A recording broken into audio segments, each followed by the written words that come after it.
এখন শনিবারের সন্ধে। আপনারা শুনছেন রহস্য আনলিমিটেড। নবম পর্বে আজকের গল্প মর্গেন সাহেবের বাগান। গল্পকার সঞ্জীব চট্টোপাধ্যায়, কণ্ঠে সুদীপ মুখার্জি, প্রযোজনা পারসেপশন ক্রিয়েটিভস ও অ্যান্টিনা.আর্ট হাউস, কার্যনির্বাহী প্রযোজক গার্গী বোস, সাউন্ড রেকর্ডিস্ট কৌশিক ঘোষ, শব্দ পরিকল্পনা, সম্পাদনা ও গ্রাফিক ওয়ার্ক জিষ্ণু সেনগুপ্ত, সূত্রভাষ্য, ইলাস্ট্রেশন ও সৃজন নির্দেশনা অর্জুন।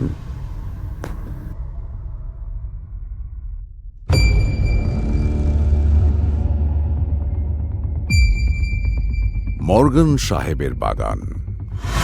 কাহিনী সঞ্জীব চট্টোপাধ্যায়। কি আশ্চর্য!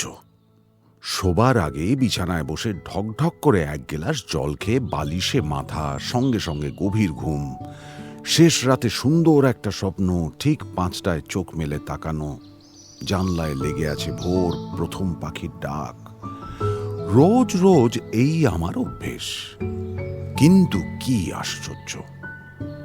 কাল আমি গেলাসটা মাথার কাছে ছোট্ট টেবিলটায় রেখেছিলাম, সেটা পূবের জানলার প্যারাপেটে চলে গেল কি করে? ঘরের দরজা বন্ধ, টেবিল থেকে জানলার দূরত্ব অবশ্যই 16 ফুট।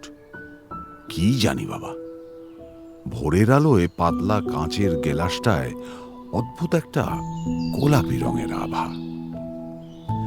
বিছানা থেকে নেমে দরজাটা পরীক্ষা করলুম। না, ছিটকিনি ভেতর থেকে বন্ধ। আমি না খুলে দিলে ভেতরে কারো আসার সাধ্যি নেই। এইবার গেলাসটার কাছে গেলুম। তলায় মিহি সাদা গুঁড়োর মতো কি সব পড়ে আছে। পরিষ্কার কলের জল খেয়েছিল। খাওয়ার আগে অভ্যেস মতো আলোর দিকে তুলে দেখে নিয়েছিলুম। পরিষ্কার জল, কিচ্ছু ছিল না। গেলাসটা যেখানে আছে থাক, হাত দিতে সাহস হচ্ছে না। বরং মনোজকে ডাকি। মনোজ আমার সাগরেদ, বয়স কম কিন্তু তুখোড় ছেলে। মনোজ আমার সঙ্গে থাকলে আই ডোন্ট কেয়ার। দরজা খুলে বাইরের দালানে বেরিয়ে অবাক। অজস্র তুলো, রাশি রাশি তুলো ভোরের বাতাসে মেঝেতে ওড়াউড়ি করছে। কাল খুব গরম ছিল। মনোজ গাড়ি বারান্দার ছাদে শুয়েছিল। সেই দিকে যেতে যেতে ভাবছি, নিশ্চয়ই বিরাট বিরাট কিছু ইঁদুর আছে, এসব তাদেরই কাজ। দুটো ইঁদুরে গেলাসটাকে জানলার কাছে বয়ে নিয়ে গেছে। ইঁদুরের অসাধ্য কিচ্ছু নেই। মনোজ একটা মাদুরে থান ইট মাথায় দিয়ে অঘরে ঘুমোচ্ছে। কাণ্ড দেখো ছেলের। বালিশ কি ছিল না, ধাক্কা ধাক্কি করে তুললুম। মনোজ অবাক। বালিশে মাথা দিয়েই শুয়েছিল। থান ইট এলো কোত্থেকে? তার মানে কেউ বালিশটা টেনে নিয়ে মাথার তলায় ইট গুঁজে দিয়েছে। বালিশটাকে ছিঁড়ে ফর্দা ফাঁই করে সব তুলো দালানে ছড়িয়ে দিয়েছে। কে কে সেই শয়তান? এই অদ্ভুত সুন্দর বাগান বাড়িটা আমার বাবা কিনেছেন। একপাশে ইছামতি নদী, দূরে রেল ব্রিজ, এদিকে পাশাপাশি আরো কয়েকটা বাগান বাড়ি। প্রায় সারা বছর বন্ধই পড়ে থাকে। মালিকরা সব ইউরোপ আমেরিকায়। ওপাশে বিরাট এক শিব মন্দির। মন্দির চূড়ায় রূপোর ধ্বজা বাতাসে ঘুরপাক খায়। অসাধারণ জায়গা। কাল গৃহপ্রবেশ হয়ে গেল। নিয়ম অনুযায়ী 3 রাত কাটাতে হয়। আমি আর মনোজ এই 3 দিন থাকব। প্রথম রাতের অভিজ্ঞতা তো এই, কোনো মাথা মুন্ডু নেই। ভয় পেলে পাওয়া যায়, কিন্তু কেন পাব? বদমাইশ লোকের কাজ হলে আজ রাতে তার বরাতে পেটাই আছে। ভূত হলে আমরা দুজনেই ভূতে বিশ্বাস করি না। বিজ্ঞান আর ভূত একসঙ্গে থাকতে পারে না, যেমন আলো আর অন্ধকার। মনোজ বলল, চা খেলে সব ঠিক হয়ে যাবে। কালই আমরা দেখেছি শিব মন্দিরের কাছে ভালো একটা দোকান আছে। সকালে দারুণ আকর্ষণীয় গরম জিলিপি করে আর লোভনীয় পাঞ্জাবি চা। আমাদের সঙ্গে নতুন একটা মোটর সাইকেল আছে। মনোজ বলল, চাবিটা দাও। মনোজ চলে গেল। কিছুক্ষণ পরে নিচে থেকে চিৎকার, এ কি গো, এক ফোঁটা তেল নেই, তেল কোথায় গেল? গাড়িটা তালাবন্ধ গ্যারেজে ছিল। কাল বিকেলে আমরা ফুল ট্যাঙ্ক তেল ভরিয়েছি। চলেছে মাত্র 7 কিলোমিটার। এইবার মনোজই বললেন, ভৌতিক ব্যাপার, এছাড়া আর কোনো ব্যাখ্যা নেই, তোমার বিজ্ঞান ফেল মেরে যাবে। আমরা হাঁটতে হাঁটতে শিব মন্দিরের দিকেই চলল। বাঙালির ছেলে, সকালে চা না খেলে দিন শুরু করা যায়? হ্যাঁ। মন্দিরের পাশ দিয়ে বইছে ইছামতি, ভারী সুন্দর। এইসব বিচ্ছিরি ব্যাপার না ঘটলে এমন সুন্দর জায়গায় এই সুন্দর সকালে আমি আর মনোজ দুজনে গলা মিলিয়ে রবীন্দ্রনাথের গান গাইতুম। গতবার দুর্গাপুজোর ফাংশনে আমরা দুজনে গান গেয়ে 2টো ওয়াটার বটল পুরস্কার পেয়েছি। সেই বটল দুটো আমরা এখানে এনেছি। মন্দিরে প্রণাম করে প্রচুর জিলিপি আর চা খেয়ে ঠিক করলুম একেবারে বাজার করে ফিরব। দোকান থেকে একটা ব্যাগ কিনে যাবতীয় বাজার করে আবার 1 গ্লাস করে চা খেয়ে আমরা বাগানে ফিরে এসে হতভম্ব। বিশাল গেটে বিরাট একটা মরচে ধরা তালা লাগানো। দেখলেই মনে হয় তালাটা কমসে কম 100 বছর পুরনো। হাতে বাজারের ব্যাগ, ভেতরে সব জিনিসপত্র আমাদের। বিশাল পাঁচিল ঘেরাই বাগান। বাইরে থেকে বাড়িটা চোখে পড়ার উপায় নেই।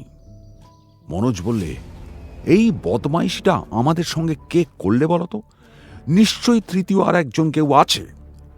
আমি বললুম, ছিল, সারা রাত খাপটি মেরে ছিল, এখন আর নেই, তালা ঝুলিয়ে দিয়ে চলে গেছে।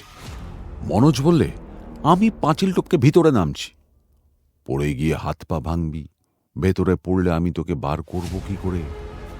পাঁচিলটা কত উঁচু দেখেছিস? তাহলে সারাদিন হাঁ করে দাঁড়িয়ে থাকি? ভয়ঙ্কর কাশতে কাশতে সাইকেল চেপে মধ্যবয়সী এক ভদ্রলোক আসছেন। খুব ধীর গতিতে সাইকেল চালাচ্ছেন। আমাদের বোকার মতো দাঁড়িয়ে থাকতে দেখে তিনি নেমে পড়লেন। আমরা কিছু বলার আগেই বললেন, হে তালা। আশ্চর্য হয়ে বললুম, হ্যাঁ তালা। আপনি কি করে জানলেন? এই অঞ্চলের সবাই জানে ভাই, মর্গান সাহেবের তালা। ভালো করে দেখো, তালার গায়ে লেখা আছে চাবস, মেড ইন ইংল্যান্ড 1901। ও তো মরচে ধরা ভুতুড়ে তালা। এই যে শব্দটি বললে ভুতুড়ে, ওইটাই ঠিক। শ্যামবাবুকে আমি... শ্যামবাবু তো আমার বাবার নাম, আপনি চেনেন?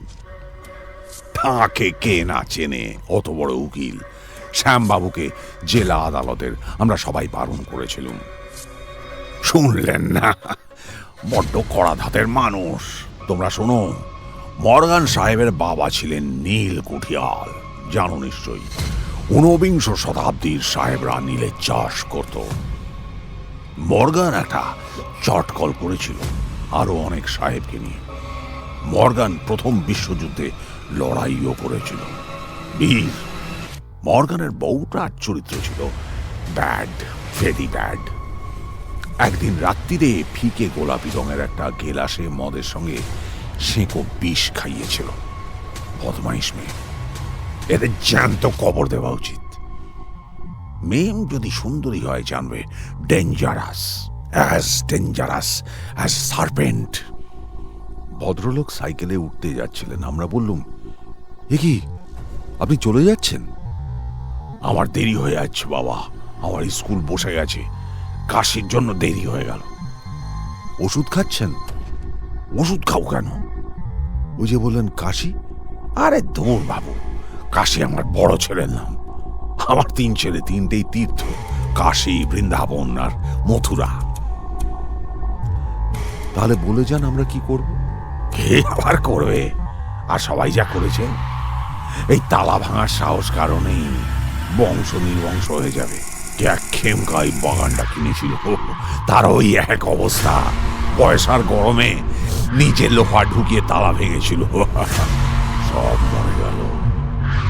তাদের বাড়ির বেড়ালটা পর্যন্ত ডেড। ভাঙা তালাটা আবার এলো কি করে? বোকার মতো কোয়েশ্চেন করো না। ভূত আর ভগবান দুটোর জন্যই জগতে সম্ভব অসম্ভব বলে কিছু নেই, সবই সম্ভব। যাই হোক, তোমাদের খুব পছন্দ হয়েছে আমার, তাই তালা খোলার উপায়টা বলে যাই। ইছামতির তীরে এখান থেকে 3 মাইল দূরে একটা ভাঙা চিমনি দেখতে পাবে। অনেক দূর থেকে দেখা যাবে।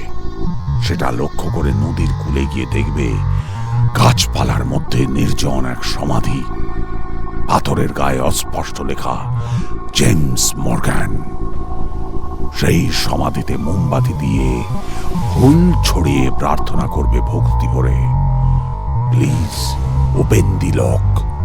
বলবে আপনার বাগানে থাকার আর চেষ্টা করব না, মার্জনা চাইছি, মার্জনা। ফিরে এসে দেখবে গেট ইজ ওপেন। ভদ্রলোক সাইকেলে উঠে একটু এগোতেই আমরা অবাক। কোথায় সেই ভদ্রলোক? সাইকেলের আরোহী, সোলার হ্যাট পরা, ধবধবে সাদা এক সাহেব। আরোহী সমেত সাইকেল নিমেষে অদৃশ্য। মনোজ আবার সেই কথাটা বললে, ভৌতিক, ভৌতিক, ভৌতিক।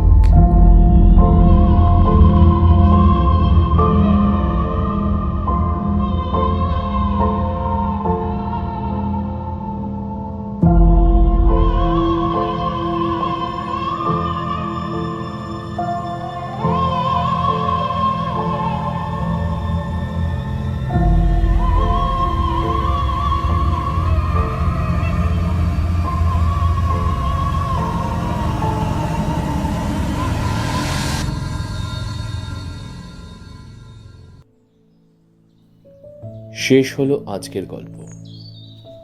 কিন্তু কোনোদিনও যদি মর্গ্যান সাহেবের বাগান বাড়ি পৌঁছে যান তো মনে রাখবেন, ওনার অনুমতি ছাড়া কিন্তু প্রবেশ নিষেধ। এমন আরেকটি রহস্যের গল্প নিয়ে আগামী শনিবার সন্ধ্যেবেলায় আমরা আবার উপস্থিত হব। শুনতে থাকুন রহস্য আনলিমিটেড। ভালো থাকবেন, সাবধানে থাকবেন।